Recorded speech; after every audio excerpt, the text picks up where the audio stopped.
Dear students, in this video on ray optics, we will study prism and some numerical problems based on them. So let us look at the construction of a prism.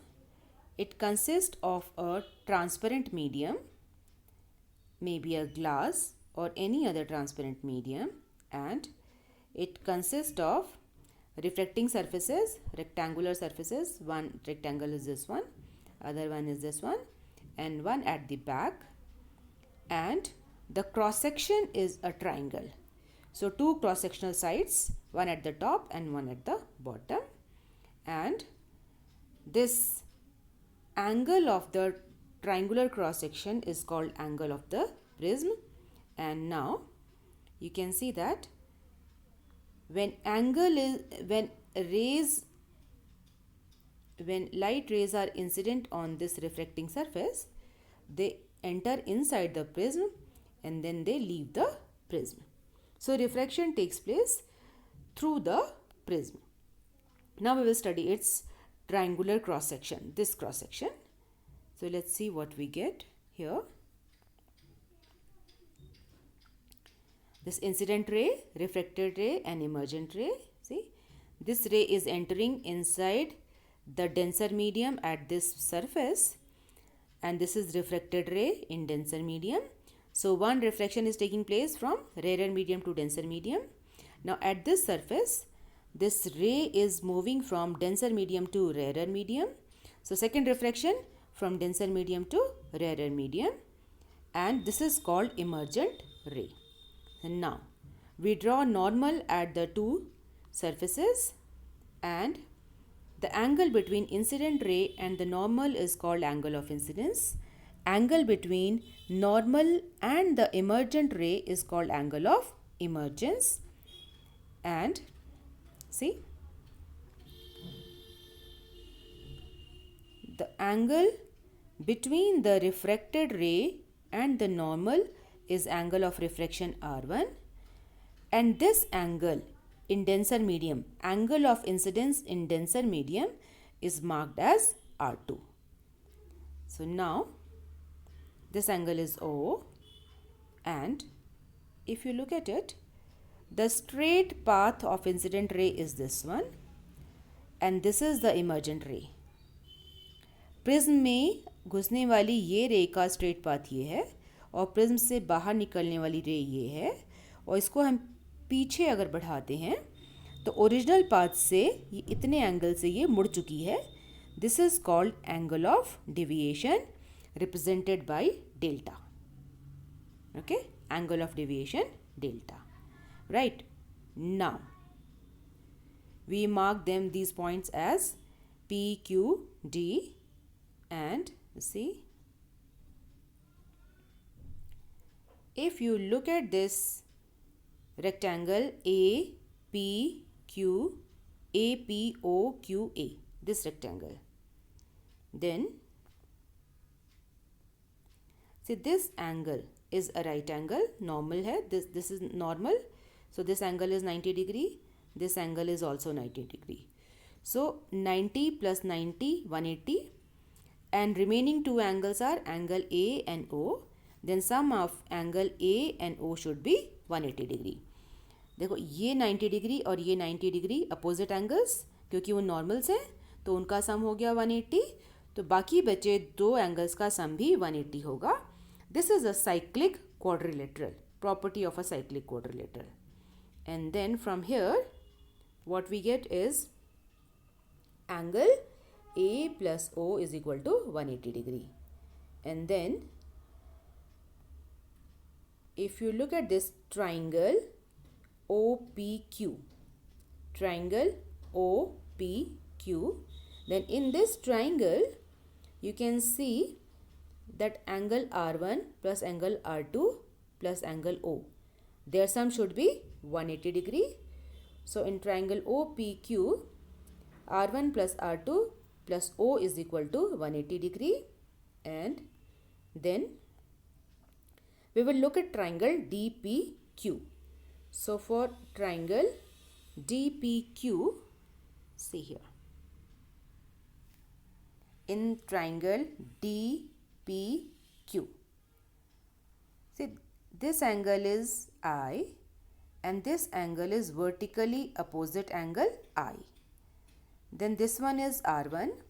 Then remaining angle, this angle should be equal to I minus R1. Exactly in the same way, this angle is E. Then this whole angle is vertically opposite E. And out of this one is R2. So the remaining angle should be equal to E minus R2. तो अब हमारे पास angles बचते हैं, ये वाला angle I minus R1 और ये वाला एंगल E माइनस R2. और इस ट्राइंगल में ये देखिए, ये है एक्सटीरियर एंगल डेल्टा और exterior angle is equal to sum of interior opposite angles, this one and this one. So using this property of triangle, what we get is exterior angle delta is equal to sum of interior opposite angles I minus R1 plus E minus R2. And now just rearrange it. Keep I and E together, I plus E, minus R1 minus R2, and take minus common, you get minus R1 plus R2. And if you look at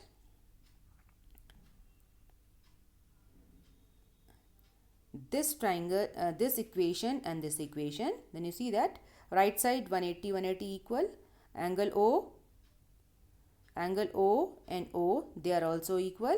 So that means remaining A should be equal to R1 plus R2. So in this equation, in place of R1 plus R2, we can put A. So now from equation 1 and 2, we get A is equal to R1 plus R2, and from the other equation, we get delta is equal to I plus E minus A. Look at this one. From this equation, R1 plus R2 is equal to A. So equation becomes I plus E minus A. Now take this minus A to the other side, it will become positive, and then we get I plus E is equal to A plus delta. Very important outcome, that sum of angle of incidence and angle of emergence is equal to sum of angle of prism and angle of deviation. And if you look at this diagram, then sum of angle of incidence and angle of emergence, these two sums should be equal to sum of angle of prism and angle of deviation. So it is a very, very important outcome of this derivation. And now what we will do is, we will change this angle of incidence and draw the variation of this angle of deviation. Let us see how this angle of deviation changes with change in angle of incidence. So a graph, variation of angle of deviation with angle of incidence. See. So we have taken angle of incidence at I-axis, x-axis, and angle of deviation on y-axis. And what we see is, when angle of incidence increases, the angle of deviation first decreases, becomes minimum, and then increases. Right? So this angle, this minimum deviation is denoted by delta m. And interesting thing to note is that at this angle of incidence, the angle of emergence is also equal to angle of incidence. So I is equal to E. So here, when angle of incidence increases, the angle of deviation delta changes, and at a particular angle of incidence, delta becomes minimum, and it is called angle of minimum deviation. And at angle of minimum deviation, I is equal to E, and R1 is equal to R2 is equal to R, and ray PQ inside the prism becomes parallel to the base BC. Now this is a very important outcome, that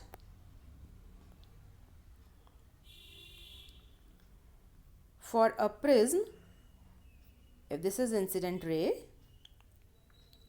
then at angle of minimum deviation, this ray becomes parallel to the base. Means if this condition is given that the ray inside the prism is parallel to the base, it means we are talking about the angle of minimum deviation, delta m. Very important outcome.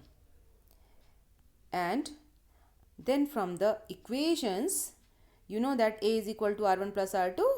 So R1 and R2 are equal. So A is equal to 2R, or R is equal to A by 2. And from the other equation, I plus E is equal to A plus delta. And since I is equal to E, I can put here. So you get 2I is equal to A plus delta m, angle of minimum deviation. And from here, the angle of incidence I is equal to A plus delta m divided by 2. And now, since refraction is taking place, we can use the Snell's law. What is that? Mu, or refractive index, n is equal to sin I upon sin r. Now the value of I is given by this relation, value of r is given by this relation, and putting all these values, we get relation for refractive index of the medium of the glass. So it is sin A plus delta m upon 2 upon sin A by 2. So very important outcome. Now this derivation and the concept, they both are very, very important. And now let us talk about dispersion of white light through a prism. You are familiar with this phenomena.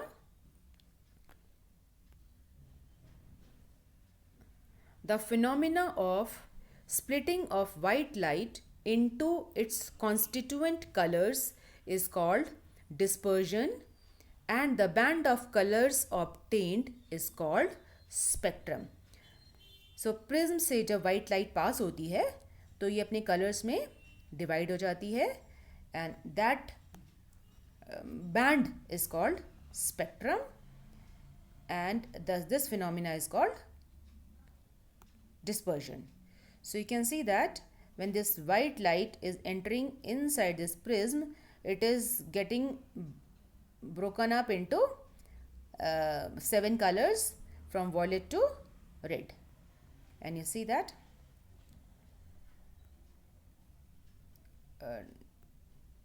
okay, see, this is the original path of the incident ray, and this is the red color. When you produce it backwards, you can see that deviation of red color is minimum and deviation of violet color is maximum, right? Okay. And another important point to note here is here, this is normal, this is angle of incidence. So angle of incidence is same for all the colors, but if you look at it, the angle with the normal angle of refraction. So for violet, the angle of refraction R is minimum, and for red, the angle of refraction R is maximum. So R for red is maximum and R for violet is minimum. So that means all the colors have different angle of refraction and they get separated inside the medium. Whereas the angle of incidence is same for all the colors in air. And on the screen, we get this sequence, Vibgyor, violet, indigo, blue, green, yellow, orange and red. So you are familiar with this sequence of Vibgyor. And now we will talk about the cause of this dispersion. Why this dispersion takes place. See, the wavelength range of white light in air or vacuum is this much. You are familiar with it.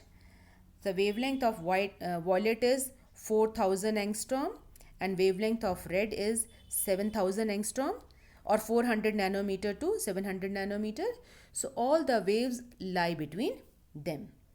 And for a medium, if this wavelength is smaller, the refractive index will be larger. So refractive index for violet is more and refractive index for red is less. Minimum for red, maximum for violet. And then according to this Snell's law, mu is equal to sin I upon sin R.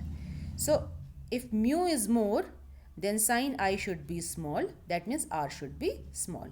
So the angle of refraction for violet is minimum and angle of refraction for red is maximum. And बाकी colors के लिए in between. So all the colors are refracted at different angles and so they get separated.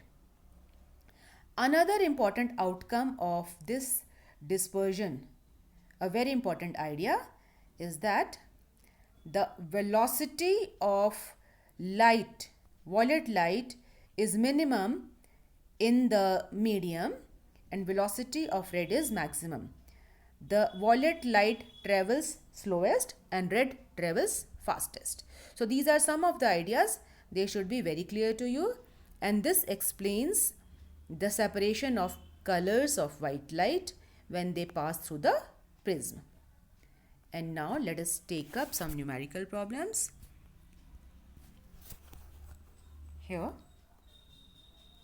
a ray of light passes through an equilateral prism, glass prism, such that the angle of incidence is equal to the angle of emergence.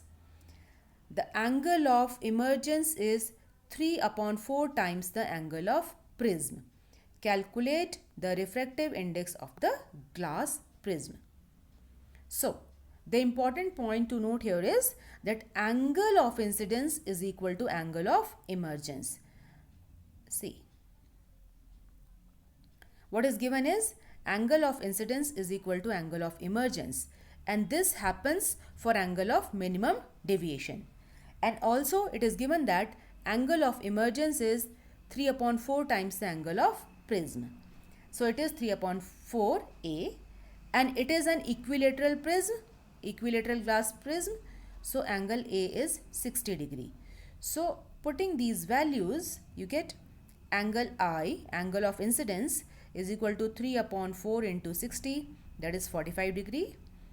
And angle of refraction, R, is equal to A by 2 for at minimum deviation. So it is 30 degree. And using the Snell's law, mu is equal to sin I upon sin R, and I is equal to 45 degree, R is equal to 30 degree.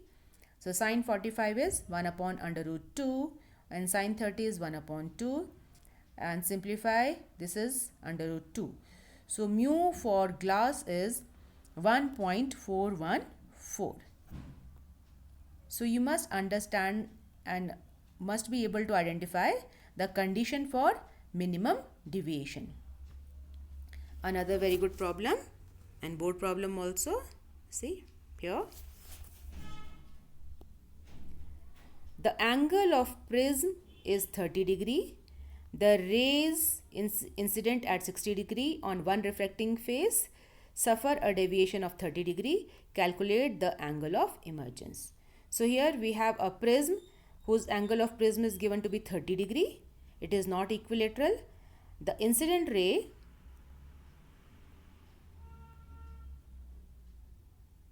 here. The incident ray is at 60 degree on one refracting surface. And it suffers a deviation of 30 degree. That means angle of minimum deviation is not mentioned here. Those conditions are not given here. Let's see what we get here. The angle of prism is 30 degree, angle of incidence is 60 degree, and angle of deviation is 30 degree.